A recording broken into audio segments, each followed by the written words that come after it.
Hey guys, tonight we're traveling back to a time before phones, before electricity, before toothpaste, and trust me, you're going to feel it immediately. It's 1325, somewhere in rural England, and you're waking up in what might technically be called a house, but it's closer to a wooden barn that's lost a fight with weather, time, and dignity.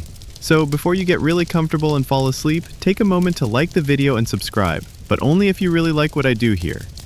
And hey, comment and let me know where you're watching from and what time is it where you are? I find it super interesting to see who's joining you from all over the world. Now, mimes the lights, maybe turn on the fan for that gentle hum, and let's go on tonight's journey together.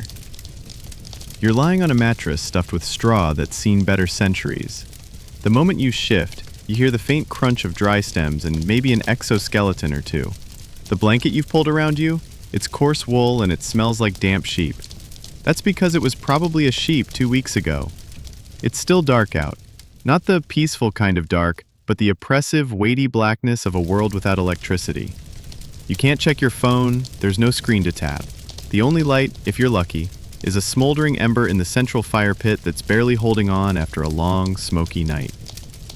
And now you're awake. Congratulations. Your back hurts, your knees are stiff. There's an itch on your leg you'd really like to ignore, because chances are it's lice, or fleas, or something else that medieval people lovingly referred to as just part of life. You sit up. That takes effort. The air is cold, colder than you expect. You can see your breath indoors. You instinctively pull your blanket tighter, but it doesn't help. There's no insulation. The wind weaves right through the walls, which are made from timber and coated in wattle and daub. A delightful mix of mud, straw, and dung that's slowly crumbling every time someone sneezes too hard. Next to you, someone stirs. You're not alone in this bed. In fact, it's not really your bed. You're sharing it with at least one sibling, maybe a cousin, and possibly a neighbor's kid whose family has too many children and not enough space. Beds are communal. Privacy is non-existent. You try not to make eye contact as you both pretend that neither of you farted during the night. There's a familiar scratching noise, probably rats in the thatch roof. You glance up. Nothing falls out today. That's a win. Historians still argue whether the average medieval thatched roof dropped bugs, dust, or entire rodents more often. The consensus? All three. Your first sensation of the day is cold. Your second is itchy. Your third is regret. This will become a theme. You swing your legs off the straw mattress, instantly regretting it. The floor is bare earth. It's uneven, lumpy, and cold enough to make your bones ache. You look around for your shoes. They aren't really shoes in the modern sense, just stiff leather wrappings with holes in all the wrong places. One of them is still damp from yesterday. The other has something living in it. You shake it out and hope whatever it was has moved on. You try to stand, and your knees sound like a rusted gate. You're 17, but your joints suggest 60. Everything creaks. Everything aches. It rained last night. Of course it did. And now the entire house feels like the inside of a wet log. Your first priority is finding warmth. That means firewood. Except firewood is damp because the storage shed leaks, and you're too poor to own dry anything. You nudge a few logs toward the coals and blow gently. Smoke rises. You cough. Your eyes sting. There's no chimney, just a hole in the roof that works only when the wind cooperates, which is never. The fire finally catches. You're grateful. Not because it's warm. Oh no, that'll take another hour. But because you can boil water, eventually. Not to drink, mind you. The water's filthy. You'll drink weak ale instead, like everyone else, because at least that's been boiled. Medieval hydration, sponsored by beer. You shuffle toward the corner where your clothes are. They're the same ones you wore yesterday. And the day before, and probably all last week. You think about changing shirts, but you only own one. So you shake it out, check it for spiders, and prepare to put it back on. As you stretch, your back cracks again. You wince. This is normal. Medieval beds don't offer lumbar support. Your mattress is basically hay in a sack, and half of it has shifted to one corner. It's less of a bed and more of a suggestion. Outside, the village is starting to wake. You hear roosters, clanging metal, someone yelling at a pig. The sounds are oddly comforting. Not because they're peaceful, but because they mean you're not alone in this suffering. And it is suffering, but it's normal. You're poor, you're a peasant, and this is just how life begins every single day. You step out of your hut, wrapped in your cloak, boots squishing in the mud. A breeze hits your face, and for a moment you consider going back to bed. But there's no snooze button in the Middle Ages. Only hunger and chores. And hopefully something that looks vaguely like breakfast. You're still barely awake, but it's time to get dressed. And by get dressed, we mean put back on the same exact thing you've been wearing for days, maybe weeks, possibly all year. There's no closet, no laundry rotation, no what vibe am I going for today. You've got one vibe, survival. You rummage through the pile of fabric at the edge of the room. Technically, that's your wardrobe. It's one shirt, one tunic, one pair of trousers, and one faint prayer that nothing's been nesting in them overnight. First, the shirt. It's made of coarse linen, undergarment, sleepwear, and occasional rag all in one. You pull it on over your head and immediately regret it. It's cold, still slightly damp from yesterday's sweat, and stiff in all the worst places. There's a crunchy patch near your collarbone that may have started as soup and evolved into a new form of textile. You ignore it. Then comes your tunic, wool, scratchy, itchy, smells like it fought a campfire and lost. You shimmy into it, trying not to think about how long it's been since it touched water. Most medieval folk didn't wash clothes often. Water was hard to heat, soap was expensive, and let's be honest, everyone was equally gross, so no one cared. Historians still argue whether peasants wore underwear. Some sources say yes, linen braies for men, long chemises for women.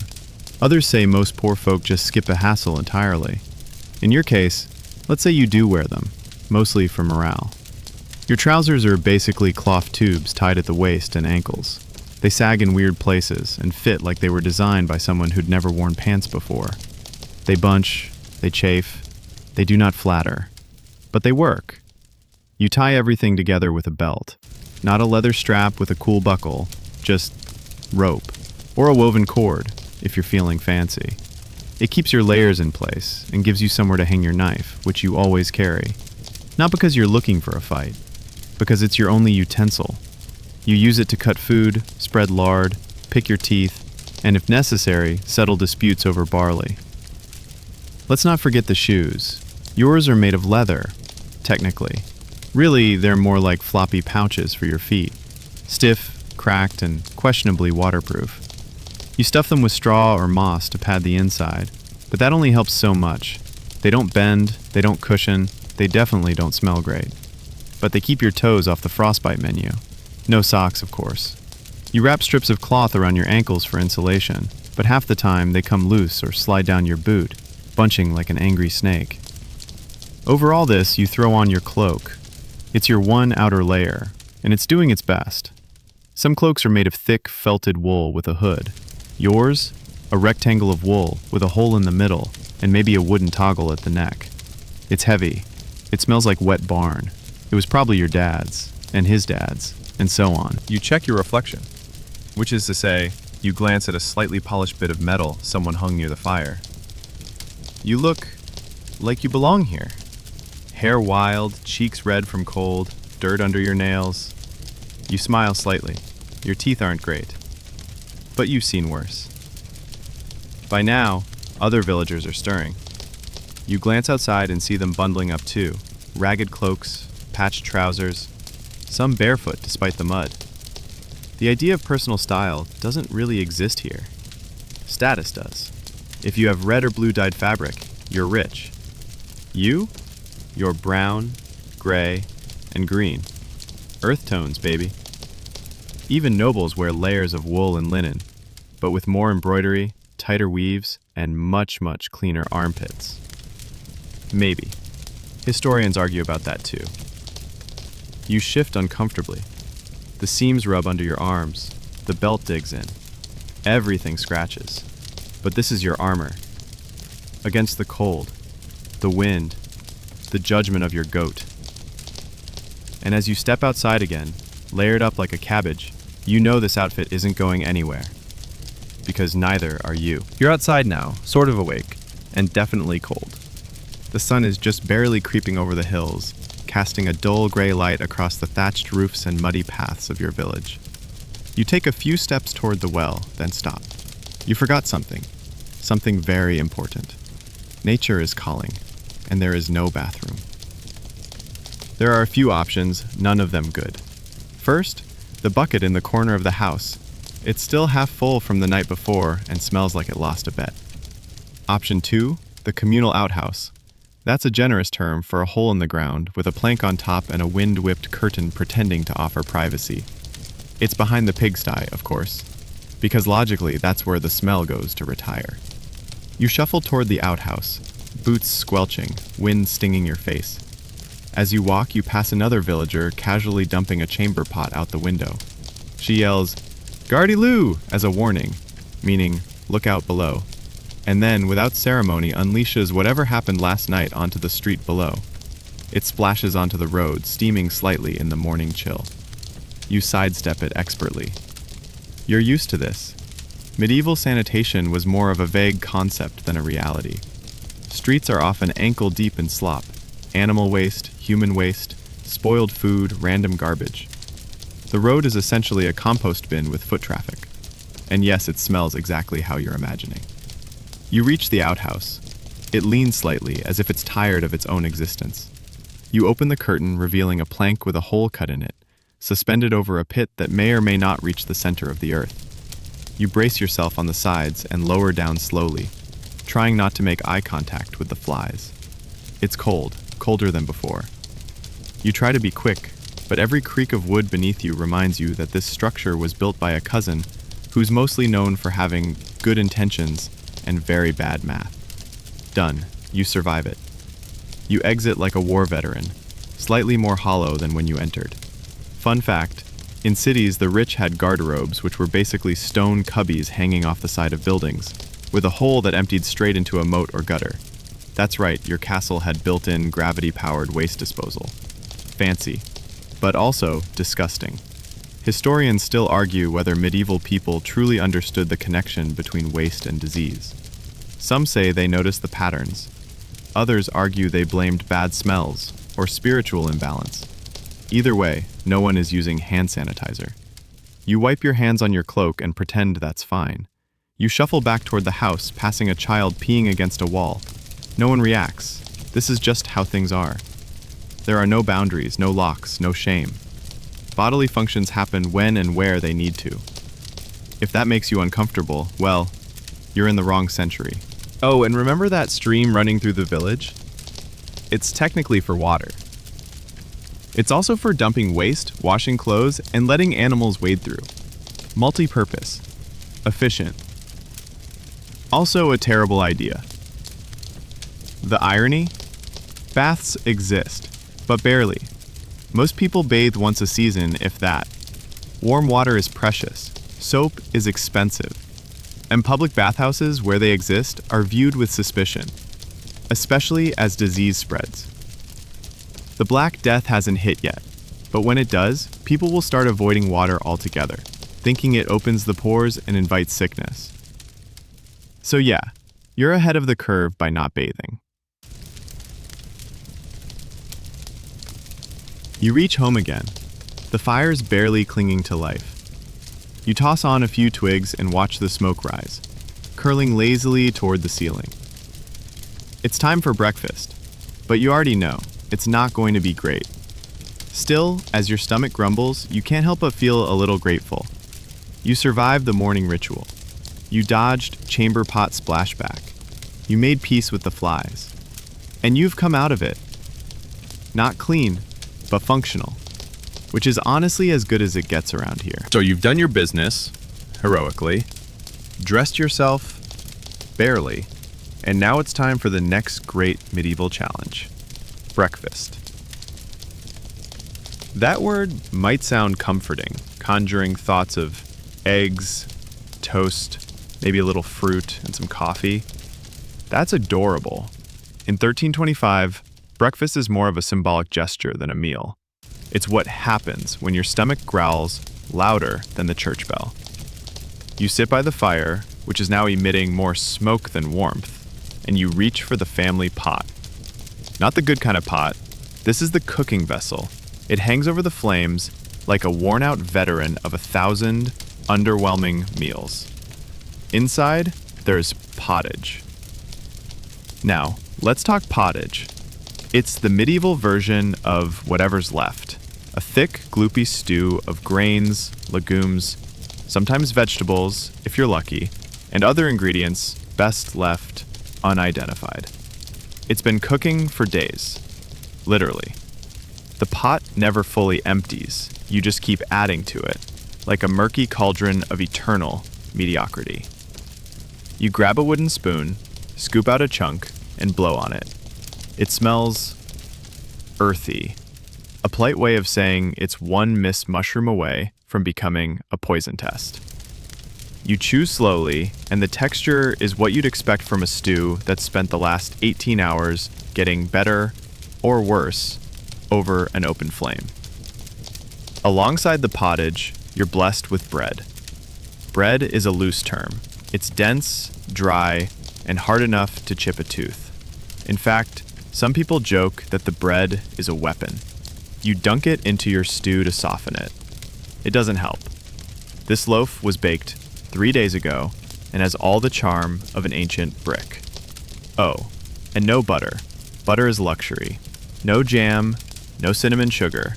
You are eating the kind of breakfast that makes oatmeal look like a royal dessert. To drink?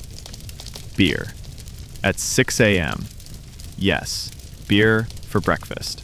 But before you get excited, this isn't your craft IPA or hazy lager. This is small beer, low alcohol, thin, and mildly funky. But it's been boiled, which makes it safer than water. Hydration, medieval style. Historians note that small beer was common among all ages. Even kids drank it. There weren't many other options unless you wanted to risk cholera with your Cheerios. You finish your meal. Barely. You're not full, but you're not starving, and that's about as good as it gets. As you scrape the last bit of pottage from your bowl, you spot something gray and stringy in your spoon. Could be onion, could be rat, doesn't matter, you eat it anyway. Someone sits beside you. An uncle, maybe? He slurps noisily and tells you about a dream involving flying sheep. You nod politely, trying not to gag on the beer-scented. You rinse your bowl in a bucket of grayish water. It's technically clean. At least no one's drowned in it recently. You dry it with your sleeve. Congratulations. The table is cleared. Oh, and in case you were hoping for something sweet to round it all out, I'm sorry to say sugar is still an exotic imported luxury. You're not seeing sugar. You maybe heard of it. Maybe. And fruit? Seasonal? Spoils fast? Not a daily thing. If you live in the countryside, and you do, your breakfast is the same every day. And you will eat it every day, unless something breaks. The pot, your firewood supply, your will to live, that's not a joke. Starvation is a real concern. One bad harvest, one unlucky storm, and that pottage turns into hot water with hope. Still, there's comfort in the routine. You know what you're getting. You don't have to choose between smoothies or scrambled eggs. You just eat what's there and hope it stays down. And with that, you rise. Stomach humming, beer swirling, and jaw still sore from that medieval chew fest. You're fed, you're not dead, and you're ready. For now.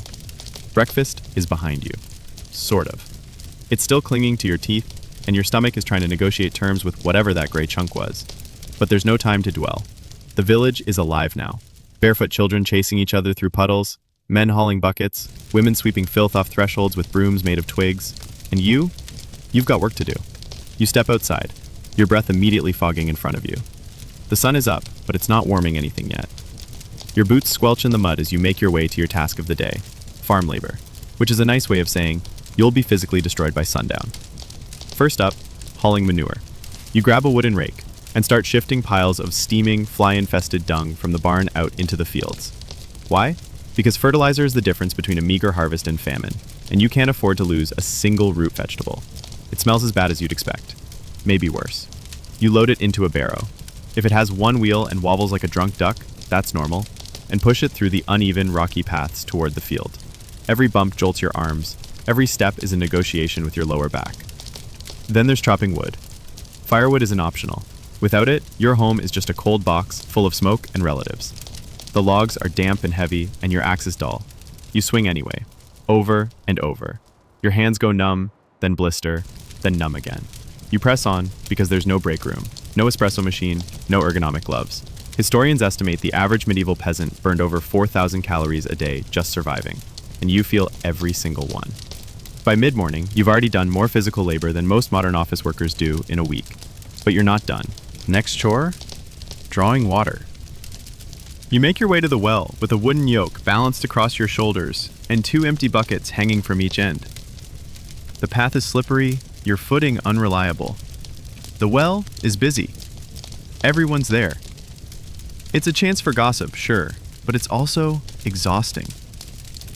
You wait your turn, fill your buckets, and begin the slow, shoulder-breaking walk back home. One misstep, and half your haul sloshes out. No one helps.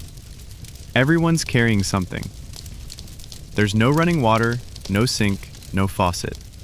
Every drop you use today, drinking, cooking, washing, is hand-carried. And washing clothes? That's a half-day operation, involving boiling water over an open fire and scrubbing with lye until your fingers hate you. You take a short break to repair the roof.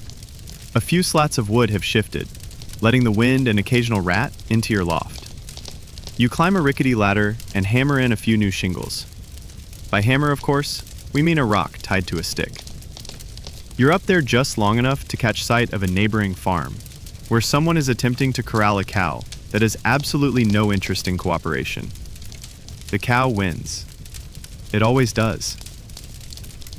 By noon, you're sweaty, sore, and lightly coated in soot, hay, and mystery goo. You wipe your face with your sleeve, which somehow makes things worse. But you keep going. Because there are no weekends. There are no breaks. The very idea of leisure is reserved for monks, lords, and the dead. You do this every day, all day, because the land demands it.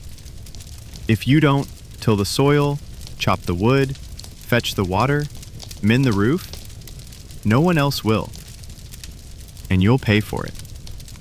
In hunger, in cold, in illness. Even children work. They fetch kindling, herd geese, scare crows from crops. Old people work too, mending clothes, weaving baskets, telling terrifying stories that may or may not be curses in disguise. Historians still debate whether medieval peasants were truly miserable all the time. Some argue there were moments of joy, community events, seasonal festivals, brief pauses where singing or dancing cut through the struggle. But those moments were rare and fleeting. Right now, you're focused on getting through the day without twisting an ankle or throwing out your back. You are, after all, your own health insurance.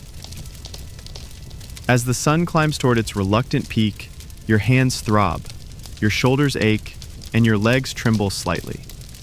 You've been outside for hours, and there are hours still to go. And if you think lunch is going to be a reward, well, brace yourself. The sun is high now, casting a pale, unimpressed light over the village. It's supposed to be midday, but it feels like you've already lived 2 lifetimes since waking up. Your arms are sore from hauling wood. Your legs feel like boiled turnips. And your stomach? It's asking politely, then firmly, then desperately for something. Anything. It's time for lunch. That would be great news if lunch were anything more than reheated disappointment. You trudge back to your dwelling, heart full of hope, bowl half full of expectations. What awaits you? Likely the same pottage you had for breakfast. Thicker now, maybe, if someone remembered to add grain. Or thinner, if someone borrowed a ladle while you were out fixing the fence. You sit by the fire, now smoldering again, thanks to your earlier wood chopping efforts. Someone has stirred the pot. Bless them. The pottage simmers with a vague smell of onion, turnip, and sadness. Maybe there's a carrot chunk floating in there today. Jackpot. You dunk your piece of bread into the mix again. It's still hard. You chew slowly. The roof of your mouth protests. The crust has gone from chewy to medieval dental hazard. Let's talk about this bread because it's not your average sandwich starter. This is trencher bread, which sometimes doubles as a plate. You know food is serious when your dish becomes edible out of sheer necessity. The bread's coarse, heavy, and dark, made from barley, rye, or oats. Wheat is rare and expensive. You've never even seen white bread. You've only heard whispers of it in church, where Jesus eats it and you absolutely do not. And that's not mold on your crust. Well, it might be, but most likely it's just flour that aged into a science experiment. Medieval folk had pretty strong stomachs because they had to. Historians believe their gut flora was practically invincible compared to ours. That doesn't mean the bread won't turn on you. It might, but you'll risk it. You're hungry. To drink? Again, it's beer. Water is still terrifying. The stream's been contaminated since your great-grandmother's time, and boiling water is labor-intensive. So, small beer again. It's barely alcoholic, slightly tangy, and brewed in batches so weak you could swim in it. But it's liquid, it's warmish, and it's safer than cholera. There's a chunk of meat on the table. You stare at it, suspicious. It's dark, dry, and slightly shiny. Could be salted pork, could be mutton, could be last week's salted pork. Either way, it's meat. Protein is rare. You tear a sliver off with your knife and chew like your life depends on it, which it kind of does. You glance around the room. Everyone is eating in silence, except for the sound of chewing and the occasional wheeze from Granddad, who has one tooth and zero patience. Someone coughs. Someone else glares. The fire pops. That's lunch conversation. No one asks how your morning was. Everyone knows. It was manure, frostbite, and near. You eat until your bowl is empty, your bread is soggy, and your stomach signals a reluctant, uneasy truce. You're not full, but you've got enough energy to work through the afternoon and maybe, just maybe, not pass out in the mud. You rinse your bowl again in the same murky water bucket, which somehow now looks even murkier. The spoon you used? You lick it and shove it into your belt. That's your cutlery drawer. Hygiene is a team sport, and the team is currently losing. Then you sigh, stretch your arms, ow, and return outside. The sun hasn't moved much. The sky is still that dull medieval gray, as if someone tried to paint it hopeful, but ran out of color halfway through. The air is damp. Your joints click like an old cart, and as you walk toward your next task, maybe repairing a fence, maybe weeding the field, you realize something important. You're incredibly resilient. Or incredibly numb. Either works. Oh, and remember that leftover pottage you just ate? It'll also be your dinner. And probably breakfast tomorrow. It's like a friend that never leaves. Comforting in theory, slightly horrifying in reality. But you've eaten. You're upright. You haven't been accused of witchcraft or died of dysentery. Yet. That counts as a win. Time to keep working. Back out you go. Stomach semi-satisfied and limbs back to trembling. The sun is no help. It's bright enough to mock you, but not warm enough to thaw your fingers. And now comes the part of the day where everything hurts, including your feelings. This is the long stretch, afternoon labor. The romantic term would be toiling on the land. The realistic one is doing whatever it takes to not die this winter. Today's job? Weeding and turning the soil for next season's planting. That means crouching, kneeling, digging, and shivering all at once. A combo your knees are really not designed for. You grab your spade, which is a flat piece of iron hammered into a wooden stick and held together with hope. The earth is hard and unforgiving. Each jab into the ground vibrates up your arms and into your spine. You pull weeds that fight back like angry snakes. Your fingertips go numb, then sting, then go numb again. The mud clings to your boots until you're twice as heavy, and you lose one of them at least once per week. Today might be that day. Every few minutes you stop to stretch your back, only to realize you're already hunched permanently. Straightening fully takes effort. It might even be illegal. You scan the horizon for a distraction. Anything. Maybe a cloud shaped like a loaf of bread. It isn't. It's shaped like a reminder that there's still 5 hours of light left. The livestock nearby aren't helping. The pigs scream randomly like they've read the script of a horror movie. The chickens are pecking each other again. One cow is just staring at you with dead-eyed judgment. You nod back. Fair. A neighbor walks by carrying a bundle of sticks 3 times their size. You wave. They grunt. That's the entire social interaction. You're too tired to be friendly, and so are they. You break for water, you try the barrel near the shed. The water's cloudy, tepid, and tastes faintly of iron and dirt. It's either that or beer, which now makes you feel bloated and mildly suspicious of your own liver. So you sip the water. A little. Then hope for the best. You wipe sweat off your forehead with your sleeve, which is also your napkin, your towel, and possibly your handkerchief. There's a dried streak of something on it, possibly mud, possibly blood. You do not ask questions in 1325. And then you sneeze. Bad news, people are already giving you looks. In medieval times, a sneeze isn't just a sneeze. It's potentially a sign of plague, consumption, or demonic possession. There's no Tylenol, no Vicks, no hot soup with saltines, just herbal infusions and prayers you can barely afford. Historians still argue whether medieval folk truly understood illness transmission. Germ theory wasn't a thing yet. Some blamed bad air, others said sin or imbalance of humors. Either way, you're about to be offered a mix of nettles and sheep bile, or worse, isolation in the pig shed. You carry on, coughing into your elbow because you're ahead of your time, and try to look busy. The best way to avoid being accused of harboring disease is to be seen actively suffering through your chores. As you work, you notice something alarming. Your hands are starting to crack. The cold, the friction, the lack of gloves, it's all adding up. You flex your fingers and hear something pop. That's either a joint or a warning. The idea of quitting early doesn't exist. You're not paid by the hour. You don't get overtime. If you don't finish your assigned share of land today, you'll be behind tomorrow. That's the rule. That's always the rule. At some point, you scratch your arm and notice a rash. Maybe from stinging nettles, maybe from the strange soap you borrowed last week. Or maybe it's scabies. Again. You try not to think about it. Instead, you return to your rhythm. Dig, pull, cough, stretch, sigh, repeat, over and over. You think about your feet, which are wet. Again. They've been wet since morning. They'll be wet until bedtime. You think about what happens if they stay wet too long. Sores, infection, rot. There's no such thing as foot care here. If your feet give out, you're crawling to church. And not in a cute, humble pilgrim kind of way. As the light begins to shift, just slightly, just enough, you realize the day is finally starting to wind down. Your arms are jelly, your eyes are raw, and your soul, somewhere near your boots. You trudge back toward home, slower than before, dragging your tools, your pride, and a mysterious slop stain on your tunic that no one will ever identify. You survived another afternoon. That's something. You're home. Sort of. More accurately, you've returned to the same drafty, smoky, overshared shack you woke up in. But now you're limping and smell like compost.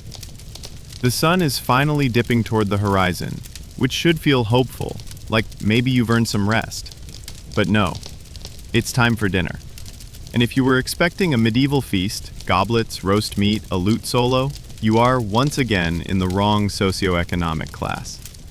The only goblet in this house is a wooden cup with a suspicious crack, and the only thing roasting is your patience.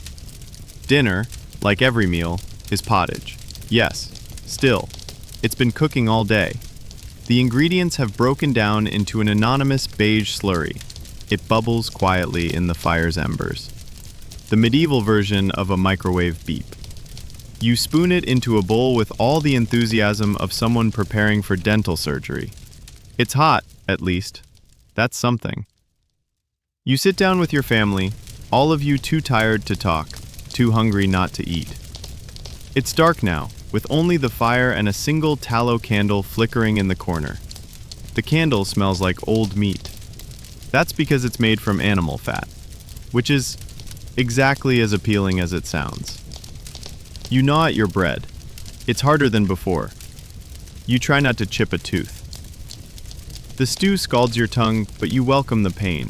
It reminds you you're still alive. Someone offers you a piece of cheese, probably from a goat, probably from last month.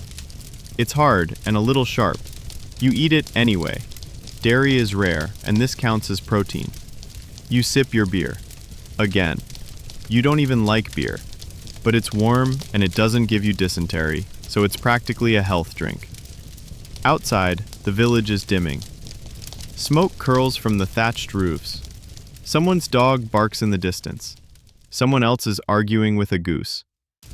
You don't ask questions. Your joints creak as you shift on the wooden bench. There are no cushions, no chairs with backs. Your spine gave up hours ago. You eat with your knife, same one from earlier, the one you carry everywhere. No forks. Forks won't really catch on in England for another few hundred years. For now, it's spoon, knife, fingers, and don't drop the stew. And still somehow, this is the best part of the day. You're indoors, you're with people. You're not currently on fire, bleeding, or being chased by livestock. This is what passes for peace. You wipe your mouth on your sleeve because napkins are a luxury, and lean back slightly, letting your head rest against the cold, smoke-darkened wall. You think about bathing. You laugh. Bathing is a twice-a-year event, maybe. Water has to be hauled, heated, poured into a shared wooden tub. You might bathe with others. You might bathe after them. Either way, the water is gray and slightly chunky by the time it's your turn. Soap? So no bathing tonight. You wipe your face with a damp rag that lives near the fire. It's never been clean, but at least it's warm. You scratch your scalp. It itches. Constantly. Lice are a part of life. So are fleas. There are combs for that, but mostly, you just live with it. It's not that people don't care, it's that they don't have time to care. You've spent the day battling nature with your bare hands. You've earned the right to be itchy. Someone near the fire is singing softly. A lullaby, maybe. Or a prayer. You close your eyes and let the warmth soak in through your cloak.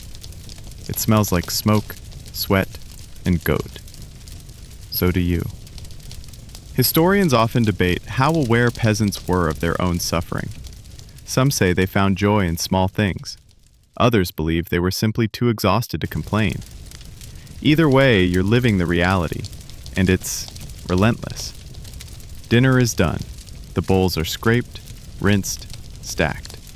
You help sweep the floor, mostly to clear out the bits of food, dirt, and unidentifiable critter that wandered in. The fire is banked, the candle trimmed. It's almost time to sleep. But first, one last chore. You check the animals. You grab a splintery lantern and make your way into the night.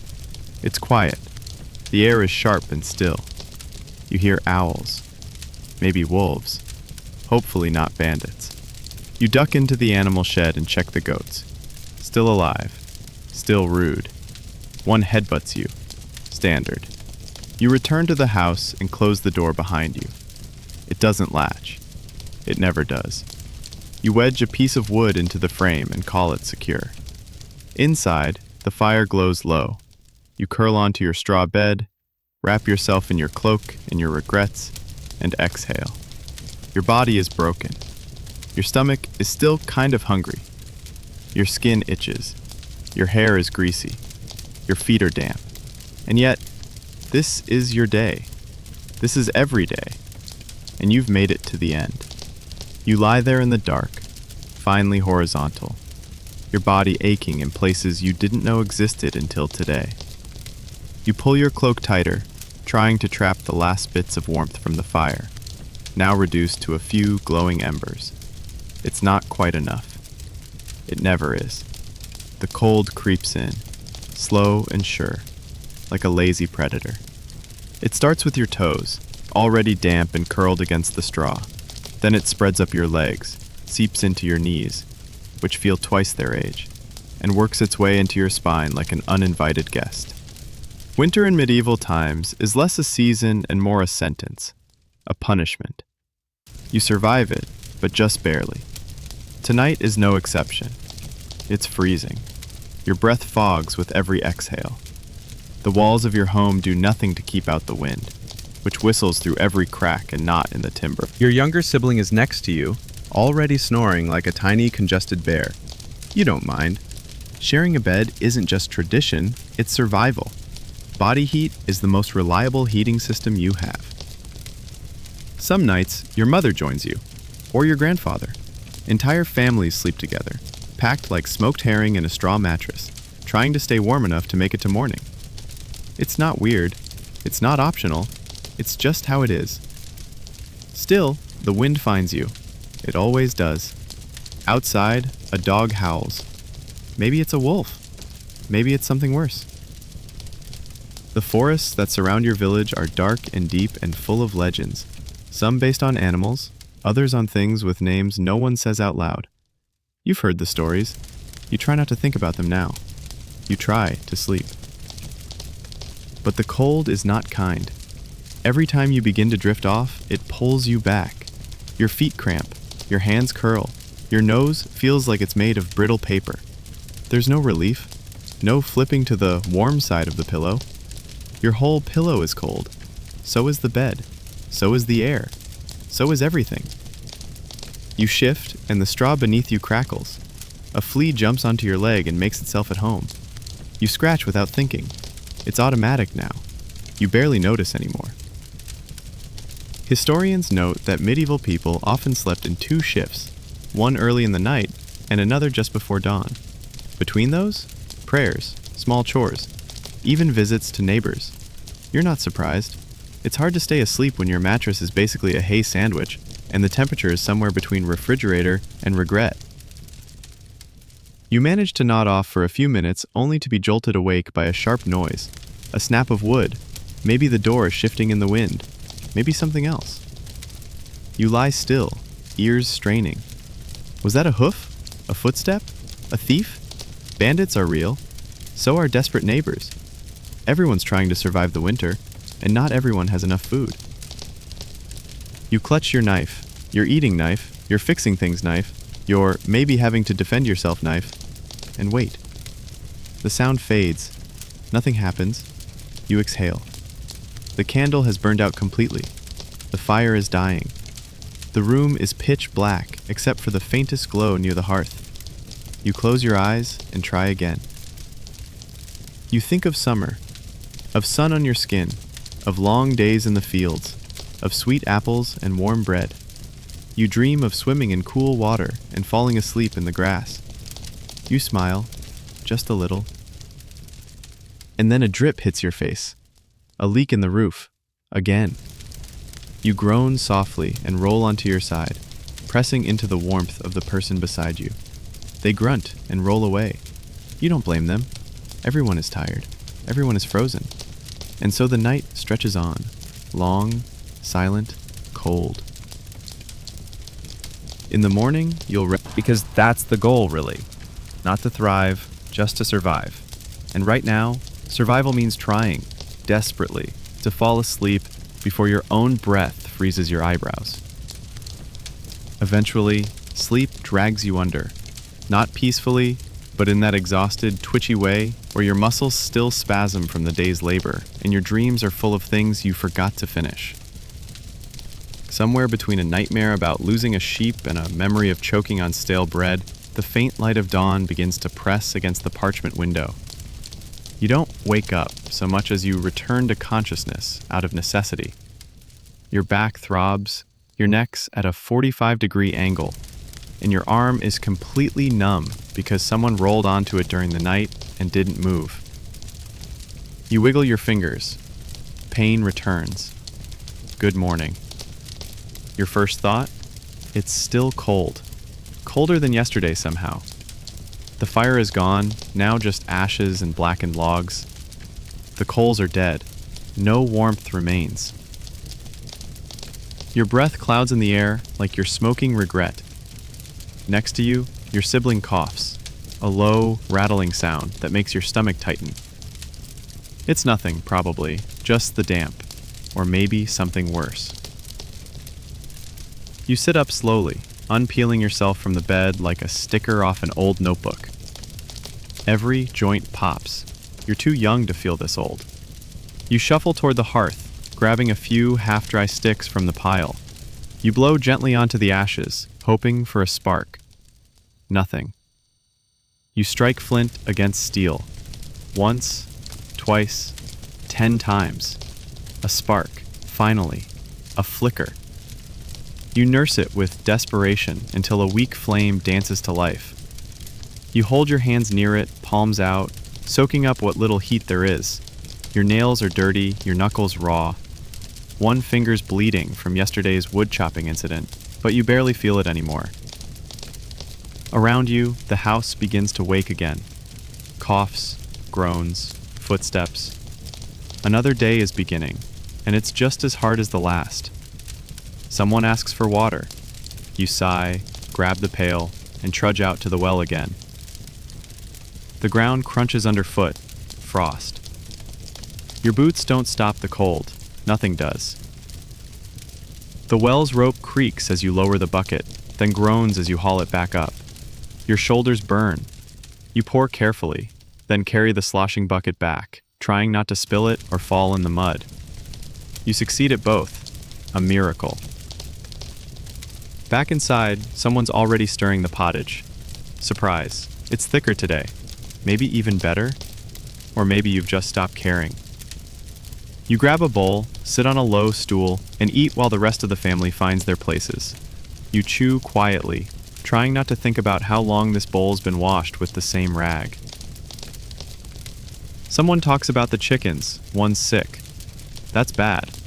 You only have 5. Around you, the house begins to wake again. Coughs, groans, footsteps. Another day is beginning, and it's just as hard as the last. Someone asks for water. You sigh, grab the pail, and trudge out to the well again. The ground crunches underfoot, frost. Your boots don't stop the cold.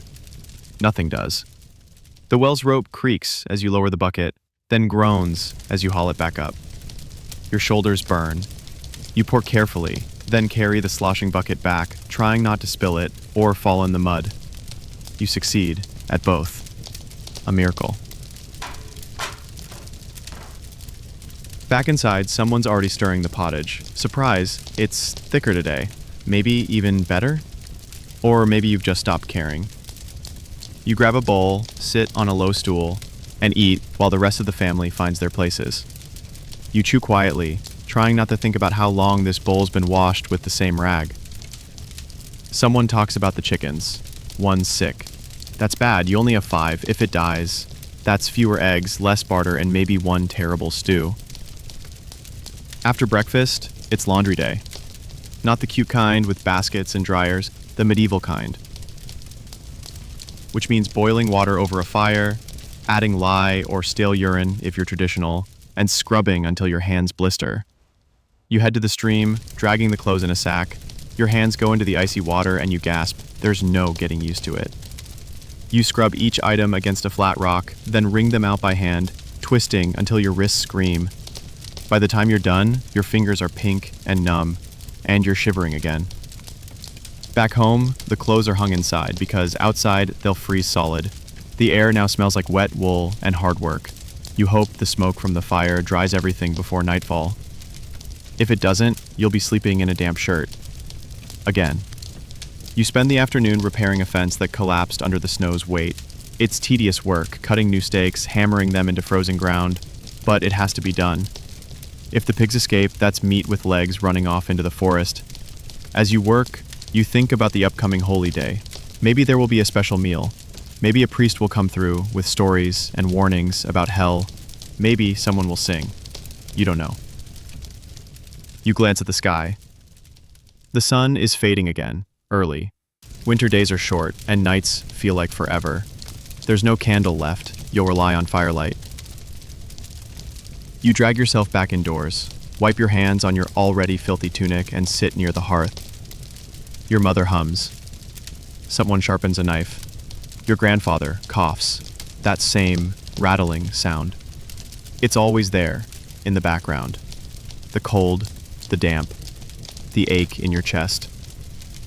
You know every winter claims someone. Maybe not in your house, maybe just a neighbor, but someone.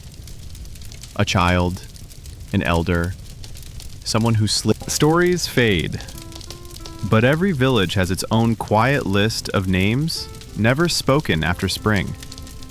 You sip your beer. Lukewarm, sour, familiar. You're not full, but you're alive. That's enough, for now. You're not sure when you fall asleep. The fire crackles softly, casting flickering shadows on the low wooden ceiling.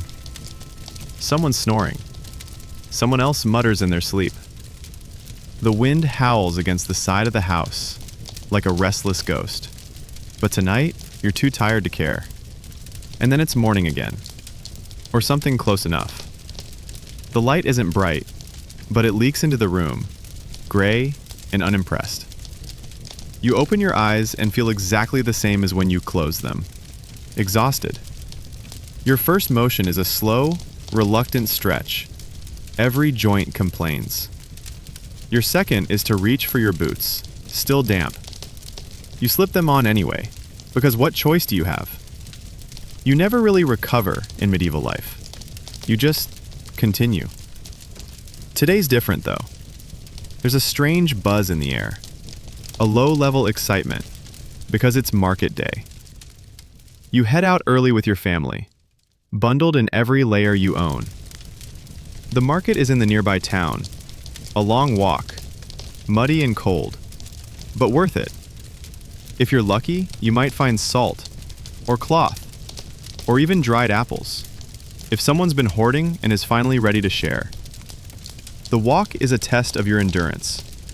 You navigate ruts in the frozen road, dodging carts, and stepping over manure piles like a medieval parkour expert. The village disappears behind you, and the trees open into a clearing where the market square waits. It's a feast for the senses, not in a gourmet way, but in a full sensory blitz kind of way. There are shouting merchants, braying animals, and the unmistakable scent of too many humans crammed into too small a space, wrapped in too many wool layers. You're not here to browse. Browsing is for people with coins. You're here to barter. You carry with you a small sack of eggs, a woven basket, and half a wheel of questionable cheese. That's your ticket to potential goods. You approach a vendor selling salted fish. He squints at your offerings and grunts. The haggling begins, not with numbers, but with shrugs, head tilts, and the subtle dance of, my stuff is slightly more valuable than your stuff, and you know it.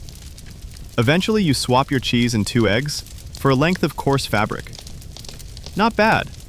You might patch a shirt with that, or trade it later for something better.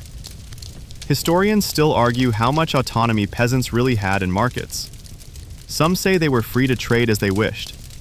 Others insist there were strict rules, taxes, and guild oversight. Either way, you know this. If you make a scene or cheat someone, you'll pay for it. Publicly. One stall offers sweets, little honey cakes, brown and sticky.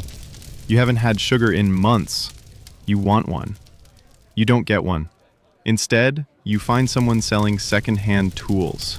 A bent knife, a chipped chisel, a fire striker that only sparks if you swear it at first. You consider trading your basket. You do.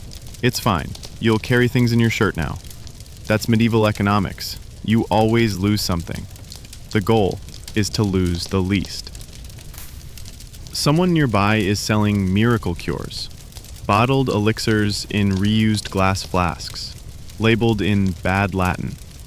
One promises to cure coughs, boils, curses, and heartbreak. Another claims to restore youth. You watch as a group gathers around, wide-eyed. You roll your eyes, but part of you wonders, if you had the coin, maybe you'd buy one, just in case. You hear shouting. 2 men arguing over a sack of flour. It gets loud, then physical. The crowd doesn't interfere. Market fights are as old as trade itself. You watch, chewing a piece of dried carrot someone handed you in pity. Eventually, your family gathers. Tired, cold, poorer, but equipped. You head home with your trades. A small hunk of salt, a wooden comb, and the bent knife. These are your treasures. Hard-earned, heavy in your pack, priceless in your reality. You make it back just as the light fades. Your feet hurt, your stomach growls, but you tuck the salt away carefully. It'll make the stew slightly more tolerable for the next week. You pass the knife around. It works. Barely, but it works. Dinner is quieter tonight. Everyone's spent.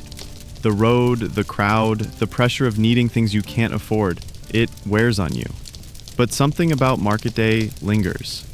The noise, the color, the brief, flickering sense of possibility. The illusion that maybe, just maybe, you're part of something bigger than this cold, muddy corner of the world. You go to sleep that night with a sliver of that feeling still stuck in your mind, like a song you can't quite remember the lyrics to. Tomorrow, it's back to the grind. But tonight, you've bartered with the chaos, and you made it home. Morning again. This time, you wake to something new. An ache behind your eyes. A heaviness in your chest. You cough once, then again. It's wet. That's not good. You roll over slowly, trying not to disturb the others huddled beside you. Your nose is stuffy. Your limbs feel like sandbags. And your head is pounding with the dull rhythm of a blacksmith's hammer. You're sick. And in 1325, getting sick is terrifying. There's no doctor to call. No urgent care clinic. No painkillers. Just a handful of folk remedies, prayers. Too much or too little of any of them? That's your problem. You're not coughing because you inhaled smoke and live in moldy conditions. You're coughing because your bile is probably out of whack. So what's the cure? Bloodletting. A neighbor suggests it. Let out a bit of blood to restore balance, they say, like it's a casual manicure. A local barber, yes, the guy who cuts hair and pulls teeth, is called in. He brings a rusty knife and a small bowl. You lie back, arm exposed. The blade presses in. Blood drips. You feel faint. Good, he says. Means it's working.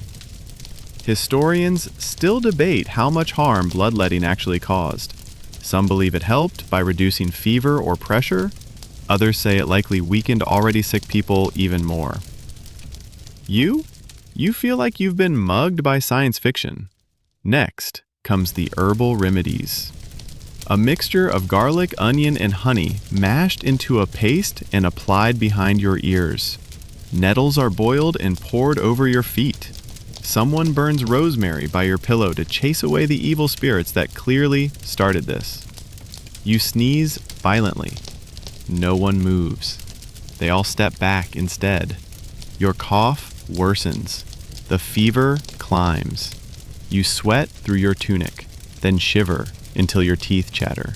Your family wraps you in every blanket they own, 2, maybe 3 layers, and waits. They've seen this before. A winter illness isn't rare. In fact, it's expected. Cold, damp homes, close quarters, no real hygiene. You've already touched dozens of shared surfaces, drunk from a community bucket, and inhaled smoke thick enough to flavor your dreams. Getting sick is part of the rhythm, but surviving it? That's not guaranteed. You hear whispers at the edge of your haze. He's young. He's strong. We lost Mary last year. Boil more time. Someone comes in with a poultice. It smells like vinegar and desperation. They press it to your chest. It stings. You close your eyes. Dreams come quickly. Odd ones. You're in the market again, but everyone has goat heads. The bread is singing. You're floating down a stream of barley soup. It's either a fever dream or performance art. When you wake, it's night again. The fire's low. Your fever's still raging. You've coughed so hard your ribs feel bruised. But someone hands you broth. Thin, watery, but warm. You sip. You almost keep it down. That's a win. People are quieter around you now. They talk in low tones. They add garlic to your stew and cross themselves after each spoonful. A neighbor stops by to leave a pouch of dried herbs. She doesn't come in, she leaves it at the door. You feel like you're in a bubble, half here, half gone. And yet, you endure. Your body, for all its flaws, keeps fighting. Your lungs... The fever has broken. The air smells better. The soup tastes less like regret. You're not out of the woods yet, but you've made it past the worst. You smile weakly, which makes your sister cry. She thought you weren't going to make it. You did too. You'll be weak for days, you'll miss chores, the firewood will run low, the laundry will pile up. But no one complains. You're alive. And in the 14th century, that's more than most can say.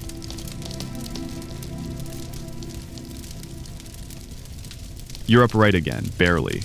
Every step feels like a negotiation with gravity, but your legs remember the rhythm of survival. You wrap yourself in your cloak, tuck your shirt tighter, and breathe in the heavy scent of smoke, wet wool, and stale sweat.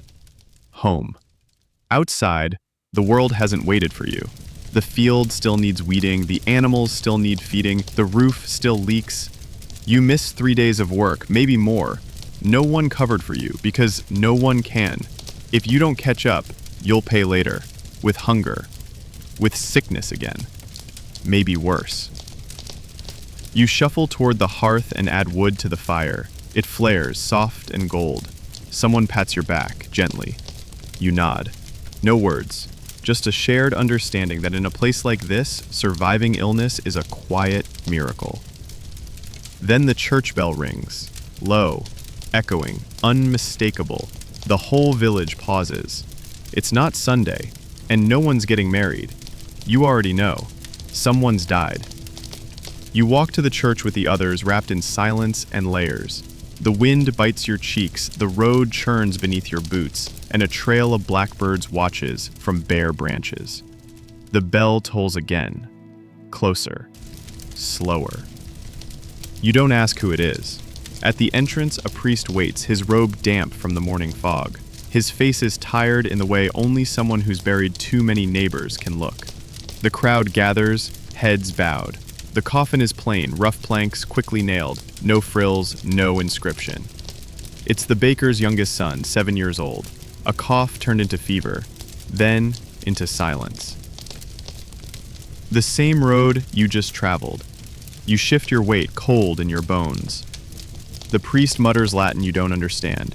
Dirt is thrown. A woman wails once, then goes quiet. It's not polite to scream in grief. You might do it anyway tonight, alone under the blankets. Historians note that medieval funerals were brief, practical, and incredibly frequent. Death was everywhere. Children died, elders vanished, mothers didn't return from childbirth, men fell from ladders, women drowned fetching water. Life expectancy hovered somewhere around 30 to 40 years, though that number's skewed by high infant mortality. If you made it to adulthood, you could hope for 50 if nothing went wrong. But something always goes wrong. Back home, the fire's nearly out again. You rekindle it, hands trembling slightly. Not from illness this time, but still, dinner is prepared. A quiet one. No jokes tonight. Just spoons tapping bowls. The pottage tastes saltier. Or maybe you're crying. You don't check. You look across the room at your sibling. They're playing with a scrap of cloth, completely unaware of how close they came to becoming the subject of today's funeral. You push your bowl aside and step outside. It's dark already. A low mist crawls across the ground. In the distance, an owl hoots. Or maybe something else moves in the brush. Something you'll pretend was just a fox. You kneel near the fence and whisper the boy's name. Because that's what keeps people alive here. Not medicine, not miracles. Memory. Even if the church forgets, even if no one carves a gravestone, even if the seasons wash the burial mound flat, you will remember. You rise slowly and head back in. A dog greets you, wagging its tail. You rub behind its ears, feel its warmth.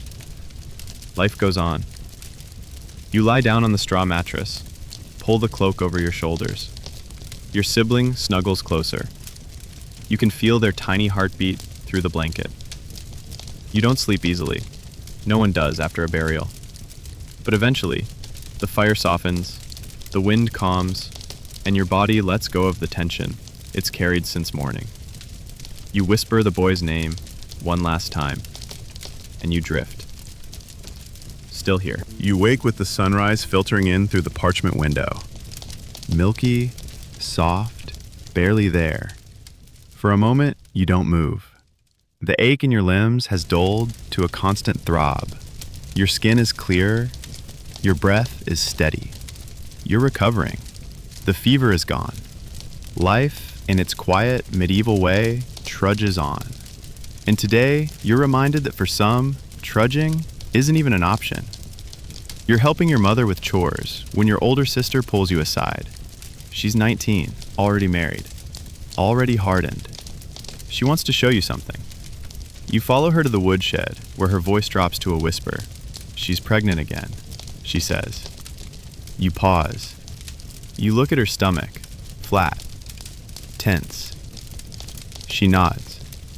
This is her fourth child. The first two didn't make it past infancy. The third, barely one, coughs every night like a grown man. And now, another on the way. She's not happy. She's afraid. Childbirth in medieval times is roulette with loaded dice. The odds are never good.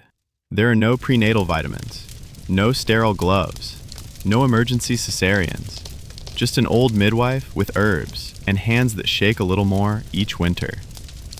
She tells you her neighbor bled to death in bed last week, alone. Her husband was in the fields. You nod, because what else do you say? Medieval womanhood is a brutal loop. Marry young, bear children early, work always.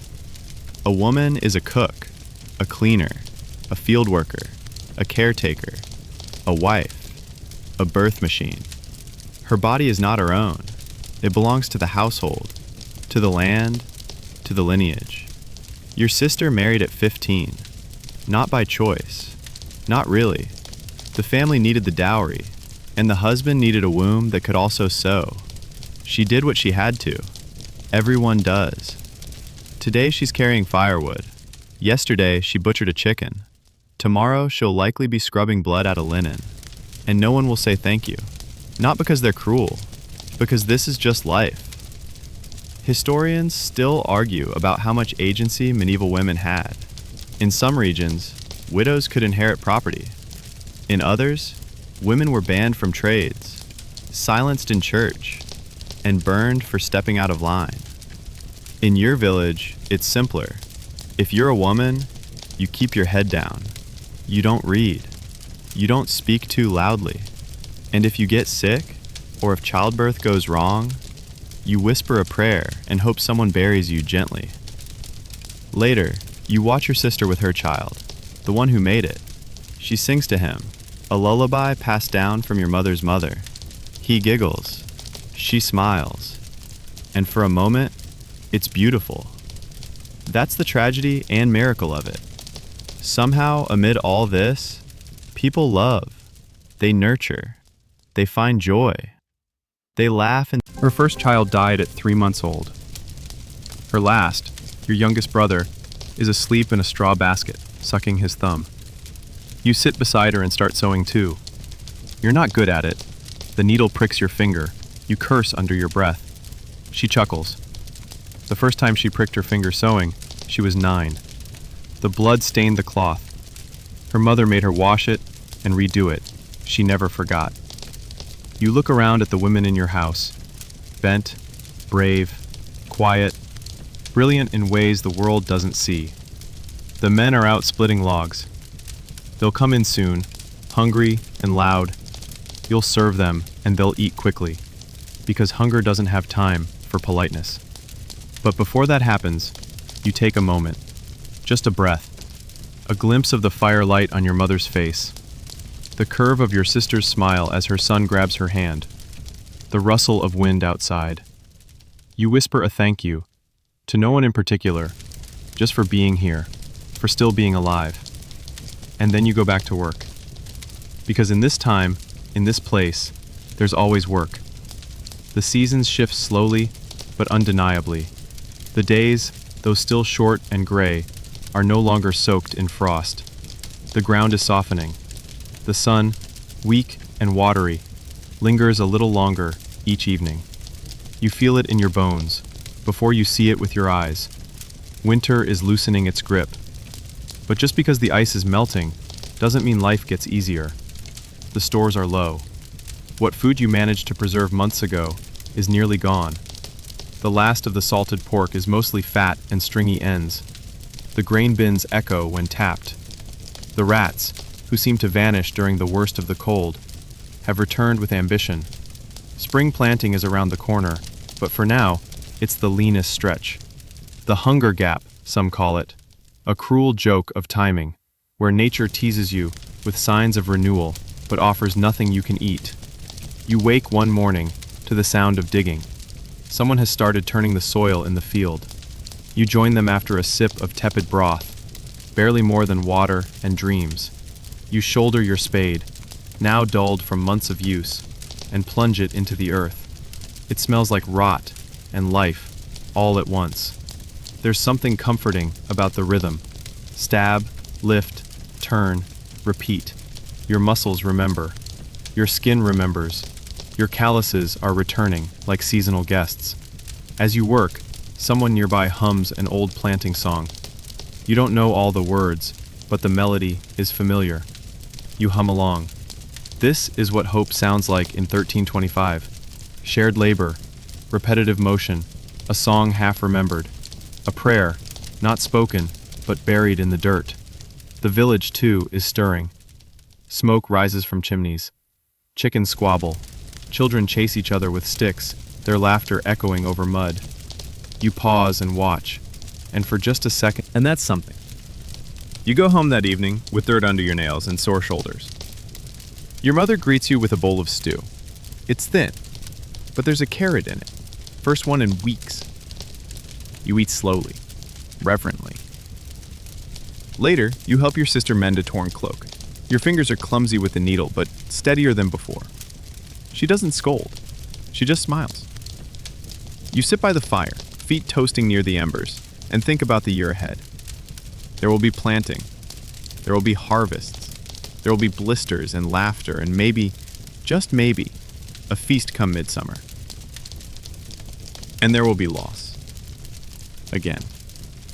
There always is. But tonight there's warmth. Tonight there's family. Tonight there's a roof over your head and the knowledge that you made it through one more season. Not every story in medieval life is epic. Most aren't. They're not tales of kings or knights or dragons. They're stories like yours. Quiet, relentless, tender in their own grim way.